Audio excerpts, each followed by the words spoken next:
On the telephone this morning, Senator Pittman's visit with us, presented by Marcus and Mack, a law firm representing injured people. Senator, good morning. Todd, good morning to you. It's good to have you on the air, and thanks for coming on with us today, because I really wanted to get into what this new committee assignment means for you. You're the new chairman of the Pennsylvania Senate Urban Affairs and Housing Committee. Congratulations on that. Well, thank you. I appreciate the opportunity that Senator Scarnati has given me to chair that committee.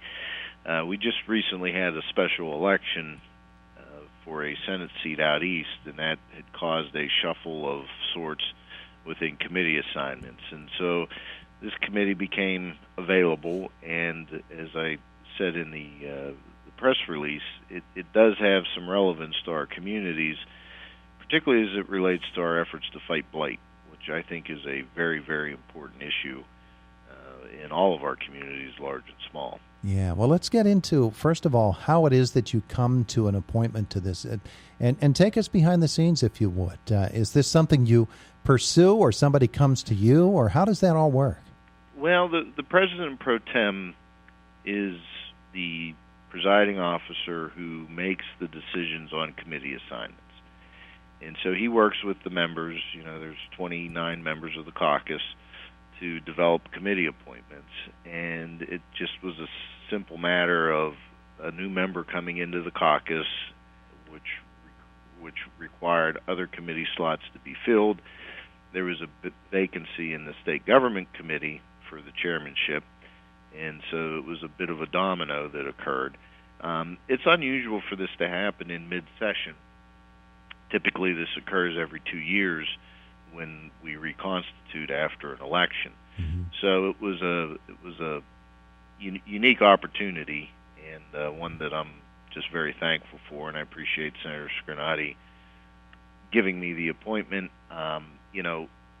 All my years working for Senator White, this was a committee that we were never really part of or involved in. So it's a bit of new territory, which I'm very eager to be able to learn on the go with. Well, let's get into what the committee actually does. And you mentioned blight and blighted properties. Indiana County, a couple of years ago, undertook an effort to start to map out and find out what our properties are that are considered to be blighted within our various communities, take an inventory of them, and then decide what can be done to get those back into being productive parts of the Indiana County landscape. And that's a little bit of what your committee is doing right now. That's right. And, we as a committee, historically, were responsible for developing what's called the Land Bank Program. And Armstrong and Westmoreland counties have undertaken it currently, and I believe Indiana County is having some conversations about developing it. And it's really an effort to get the municipalities together to identify the blighted properties, get them remediated, and then put them on the tax rolls.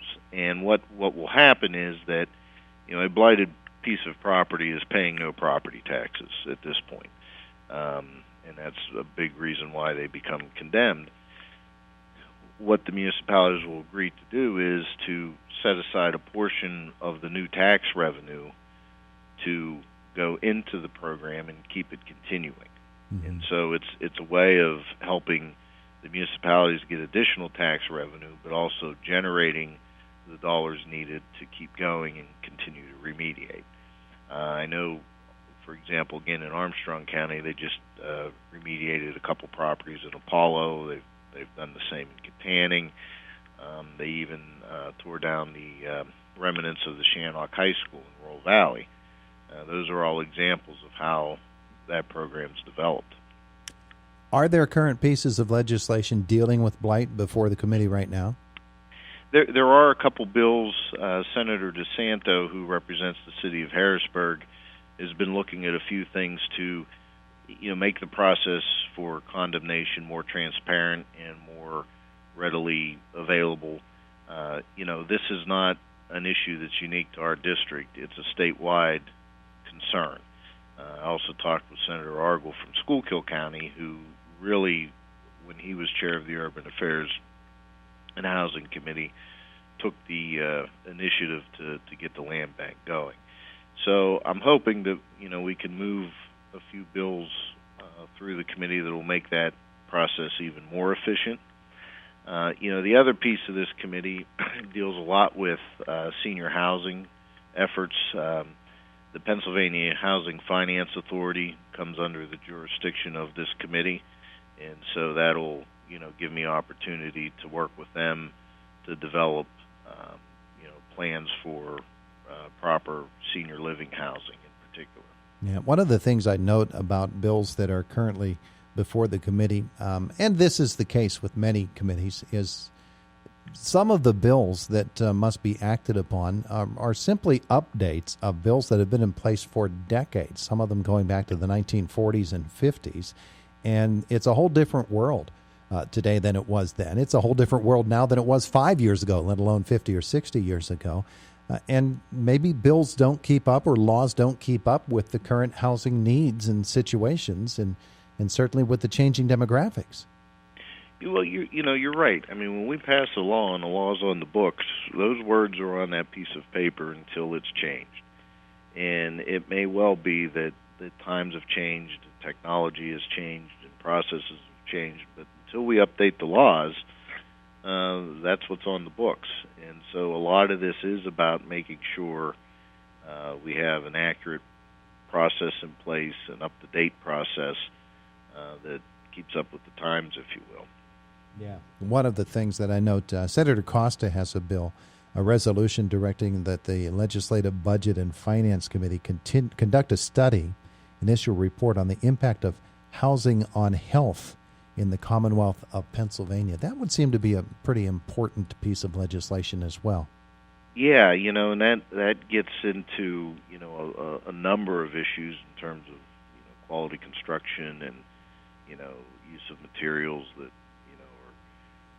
are outdated and things of that nature. And so that would make a lot of sense. And I would like to read through the details of that resolution. The one thing I do hesitate a little bit about commissioning studies is making sure that once we do a study, there's actually something tangible that occurs beyond the study. Yeah.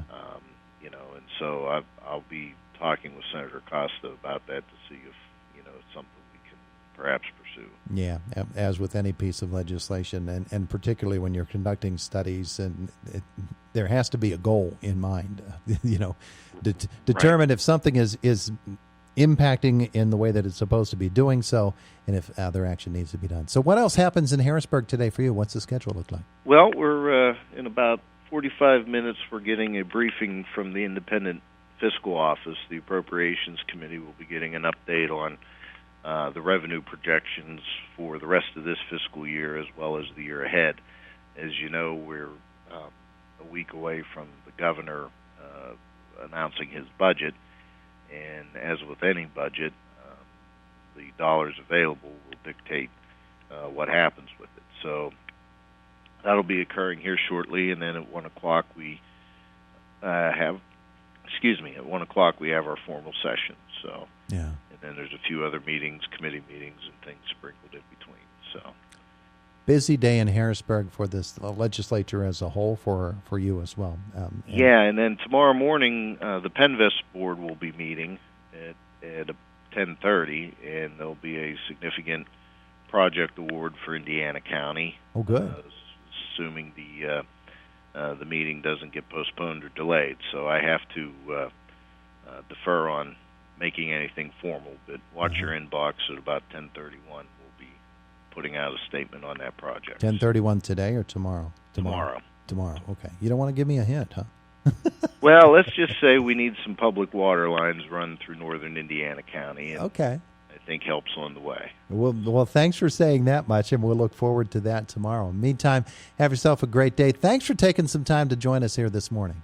My pleasure, Todd. Anytime. All right, we'll see you. See ya. There's Bye. Senator Joe Pittman joining us this morning from Harrisburg. He's the new chairman of the Pennsylvania Senate Urban Affairs and Housing Committee. Sounds like a pretty